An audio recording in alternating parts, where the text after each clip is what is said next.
कभी बनना हो अगर तो बाज बनना, लेकिन कभी तोता मत बनना।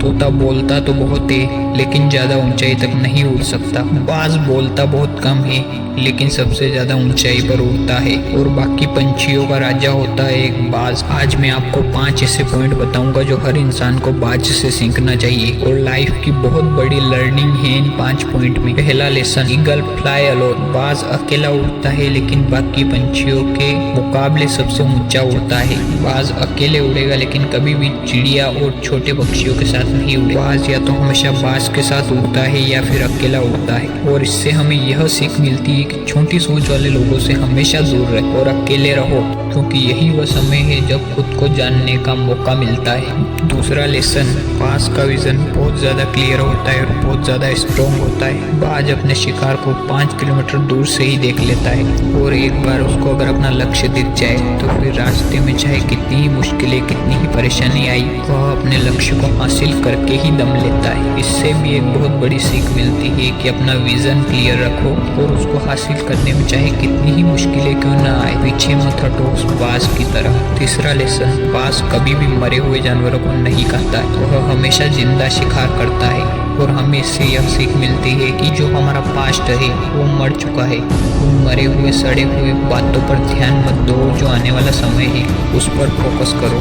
पास्ट की पुरानी यादें जो तुम्हें तंग करती है उन्हें वहीं रहने दो जहाँ पर उसकी जगह है और तुम्हारे पास्ट की जगह तुम्हारे पास्ट में है, उसे वर्तमान में जगह मत दो, क्योंकि एक बार तुम्हारा पास्ट तुम्हारे प्रेजेंट में आ गया तो तुम्हें कभी प्रेजेंट में वो नहीं रहने देगा। पास्ट में तुम्हारे साथ कितना भी बुरा क्यों ना हुआ हो वो सब यादें वो सब तो मर चुके हैं और उस बाज की तरह बनो जो कभी भी मरी हुई चीजें नहीं खाता है। चौथा लेसन, जब आंधी तूफान आता है तो बाज बहुत ज्यादा एक्साइटेड हो जाता है। बारिश होती है तो सारे पंछी छिप कर बैठ जाते हैं, लेकिन बाज को बड़ा मजा आता है जब तेज हवाएं चलती है तो बाज उन तेज हवाओं के साथ और ऊपर उड़ता है और ऊपर उड़ते उड़ते इतना ऊपर उड़ जाता है कि बादलों से भी ऊपर पहुंच जाता है और इससे भी एक सीख मिलती है कि मुसीबत में मजा ढूंढो। और नेपोलियन हिल ने एक बार कहा था कि हर बड़ी चुनौती अपने साथ एक नया अवसर लेकर आती है और उस बाज की तरह तुम भी अपने अवसरों को पहचानो और जिस दिन तुमने अपने अवसर को पहचान लिया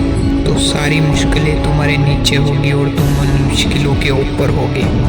फिफ्थ लेसन, बाज अपने घोंसलों में से सॉफ्ट घास को बाहर निकाल देता है, क्योंकि बाज के जब बच्चा होता है वह उसमें कंफर्टेबल ना हो सके, क्योंकि घोंसले में अगर बच्चा कंफर्टेबल रहा तो वही रहना पसंद करेगा, लेकिन बाज कभी ऐसा होने नहीं देगा। बाज एक पंछी है लेकिन उसे भी यह पता है कि there is no growth in comfort zone, उसे भी ये बात पता है, लेकिन हम तो इंसान है ना। इंसान होने के बाद भी कई लोग इस बात को नहीं समझते हैं। आप जितने ही ज़्यादा कंफर्ट जोन में रहोगे आपकी आने वाली लाइफ उतनी ही अनकंफर्टेबल हो जाएगी। प्लीज़ सब्सक्राइब माय चैनल ऐसे ही मोटिवेशनल वीडियो के लिए।